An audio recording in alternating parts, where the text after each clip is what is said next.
Terkasih dalam nama Tuhan Yesus, kita ketemu kembali dalam channel Firman Kebenaran. Haleluya. Saudaraku yang terkasih, saya rindu kali ini, ya sebelum kita mendengarkan firman Tuhan, saya mengangkat satu lagu pujian, boleh? Haleluya. Oke, kita angkat pujian bagi Tuhan, karena saya rindu menyembah Tuhan, rindu memuji dan memuliakan nama Tuhan. Haleluya, haleluya. Rohmu yang hidup penuhiku, mengalir dalam.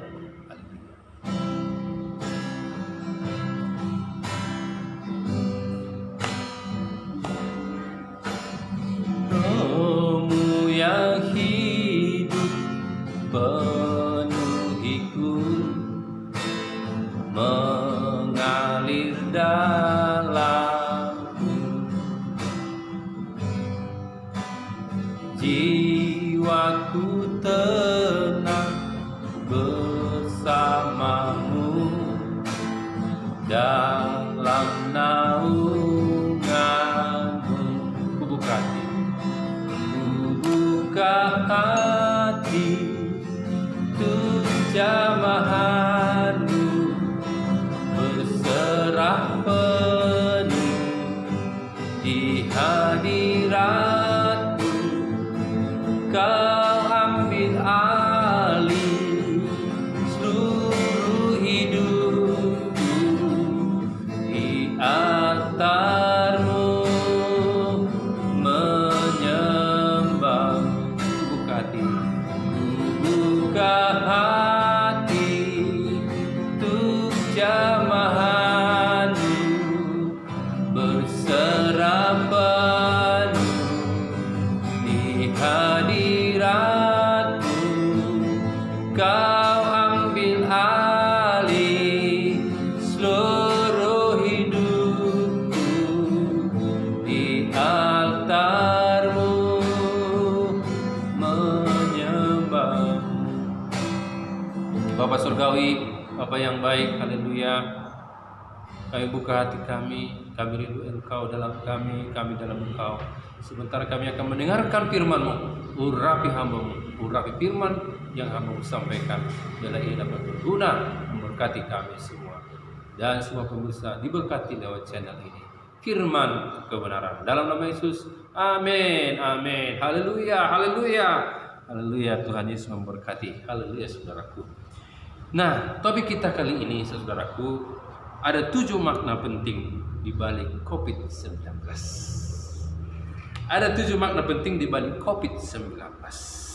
Haleluya. Ini penting bagi kita agar kita bisa memaknai hal-hal yang positif, hal-hal yang baik dari pandemi corona ini, saudaraku yang terkasih. Yang perlu kita cermati atau amati adalah bahwa penting kita ketahui tidak ada satu peristiwa di dunia ini tanpa sepengetahuan Tuhan. Nah, ini tidak ada peristiwa sekecil apapun yang di dunia ini tanpa sepengetahuan Tuhan, saudara-saudaraku yang terkasih.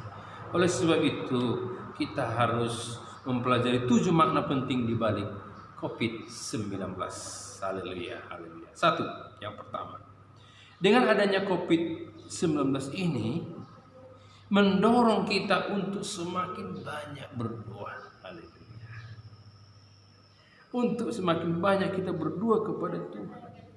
Nyalakan pelitamu, nyalakan misbah dupamu, nyalakan penyembahanmu kepada Tuhan, saudara-saudaraku. Semakin banyak berdoa, maka saudara akan semakin dipulihkan, saudara akan semakin banyak diberkati oleh Tuhan. Berdoalah kita agar jangan keluarga kita kena virus ini. Kita doakan anggota keluarga kita dimanapun berada agar jangan kena dengan virus ini. Berdoa juga buat bangsa kita agar pemerintah kita Republik Indonesia mampu menghadapi pandemi ini. Dengan kuasa Tuhan, dengan pertolongan Tuhan, saya yakin dan percaya presiden kita mampu mengatasi persoalan-persoalan ini. Dibantu dengan menteri-menterinya dan pejabat-pejabat yang lain. Kita doakan mereka. Kita doakan pemerintah kita. Ya, berdoa juga buat pelaku-pelaku ekonomi agar semakin bijak mengambil keputusan-keputusan yang terbaik agar semuanya dapat terkendali dengan baik. Yang penting kita tidak boleh cuek. Yang penting kita harus proaktif, harus ikut ambil bagian dalam haleluya, bergotong royong, ya, merasakan empati yang dalam tentang apa yang dihadapi oleh bangsa dan negara kita saat ini. 1 Tesalonika 5 ayat 23. 1 Tesalonika 5 ayat 17, maaf. 1 Tesalonika 5 ayat 17 berkata, tetaplah berdoa. Dalam kondisi aman, dalam kondisi nyaman, dalam kondisi tidak nyaman, dalam kondisi curah marut, dalam kondisi apapun kita tetap berdoa. Berserah kepada Tuhan. Ini poin yang pertama di balik virus ini. Kita didorong untuk semakin banyak berdoa. Semakin banyak berserah kepada Tuhan. Ada haleluya saudara? Haleluya, haleluya. Yang kedua, dengan pandemi ini kita melatih kesabaran kita agar kita sabar senantiasa. Agar kita menjadi pribadi yang sabar. Karena kesabaran adalah salah satu sifat dari orang Kristen. Buah Roh Kudus adalah kesabaran. Kesabaran. Kita sabar dalam menanggung penderitaan yang sesat ini. Saya yakin dan percaya masalah ini, persoalan ini hanya sementara saja. Akan berlalu. Dan kita boleh beraktivitas dari rumah. Ya, melakukan kegiatan usaha dari rumah. Banyak hal-hal yang Tuhan berikan kepada kita. Bisa kita jualan dari rumah, jualan online dari rumah. Menjadi orang-orang kreatif. Orang Kristen harus menjadi orang-orang kreatif di akhir zaman ini, saudaraku yang terkasih. Itu yang kedua poin. Yang pertama tadi adalah mendorong kita untuk semakin banyak berdoa. Yang kedua, untuk melatih kesabaran kita agar kita menjadi pribadi yang sabar di dalam menghadapi semua persoalan yang ada. Yang ketiga adalah melatih kita untuk hidup sederhana. Tidak boleh hidup dengan poya-poya. Ya, hidup dengan boros, menikmati apa yang ada, nikmati. Ya. Jadi kita menjadi pribadi yang selalu hidup sederhana. Ya. Orang yang hemat. Ya. Bahkan juga saya pernah melihat di YouTube ada orang ya yang katanya kalau kita mau berkembang harus kita catat pengeluaran kita. Sekecil apa pengeluaran kita catat, rajin mencatat. Ya, itu bagian dari kesederhanaan saudara-saudara. Yang berikutnya saudaraku yang terkasih, yang keempat, melatih kita agar semakin banyak bersyukur. 1 Tesalonika 5:18 katakan, tetaplah bersyukur. Bersyukur dalam segala hal. Bersyukur akan apa yang terjadi. Bersyukur buat apa yang kita alami saat ini. Kita syukuri. Firman Tuhan katakan bersyukurlah dalam segala hal. Dalam segala waktu. Dalam segala kesempatan. Baik suka dan duka. Kita diajarkan bersyukur. Itulah ajaran Yesus. Itulah ajaran kebenaran. Itulah yang tertulis di Alkitab, saudaraku yang terkasih. Bersyukur. Semakin banyak kita bersyukur. Semakin banyak kita bersyukur. Maka pertolongan Tuhan akan turun atas kita. Yang kelima, menyadarkan kita betapa pentingnya yang namanya kebersihan. Haleluya, kebersihan. Periksa kebersihan rumahmu. Periksa kebersihan anak-anakmu. Orang Kristen tidak boleh jorok. Orang Kristen harus bersih. Bersih rohaninya, bersih hatinya, bersih tubuhnya, bersih rumahnya, menjadi teladan. Orang Kristen harus menjadi pribadi yang bersih. Kalau dulu kita jarang cuci tangan, sekarang dengan keadaan ini kita jadi cuci tangan. Ya tadinya kita berkendara sepeda motor misalnya nggak pernah pakai masker, sekarang kita pakai masker biar jangan kena flu dan lain-lain. Banyak virus di udara ini kan. Ini perlu kita menyadari betapa ini membuat kita semakin disiplinkan diri, ya kita menjadi disiplin, ya kita tingkatkan imun kita, daya tahan tubuh kita dengan mengkonsumsi vitamin C. Sayur-sayuran, buah-buahan. Ya, banyak kita berolahraga agar semakin sehat saudara-saudaraku yang terkasih. Ya. Yang keenam, saudaraku, yang keenam adalah saudaraku menyadarkan kita betapa rapuhnya dunia ini, saudara. Hanya dengan virus yang kecil ini, betapa rapuhnya pertahanan ekonomi negara adidaya. Teknologi tidak mampu mengatasi. Ya. Kematian di mana-mana. Bahkan ada negara yang setiap hari angka kematiannya hampir 1.000 orang per hari. Bayangkan saudara-saudara.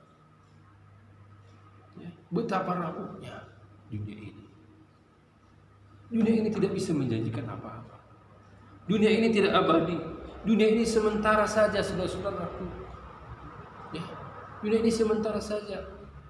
Ada dunia yang baru, Yerusalem yang baru, yang akan Tuhan sediakan kepada kita jikalau kita percaya kepada Yesus, jikalau kita berserah kepada Tuhan Yesus. Dunia ini sangat rapuh.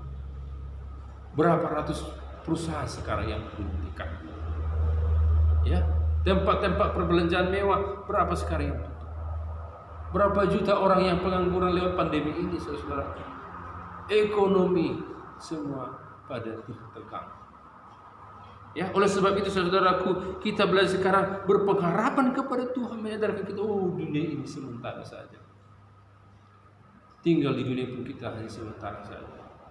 Saudaraku, hubungan negara antar negara pun sudah memanas sekarang ini.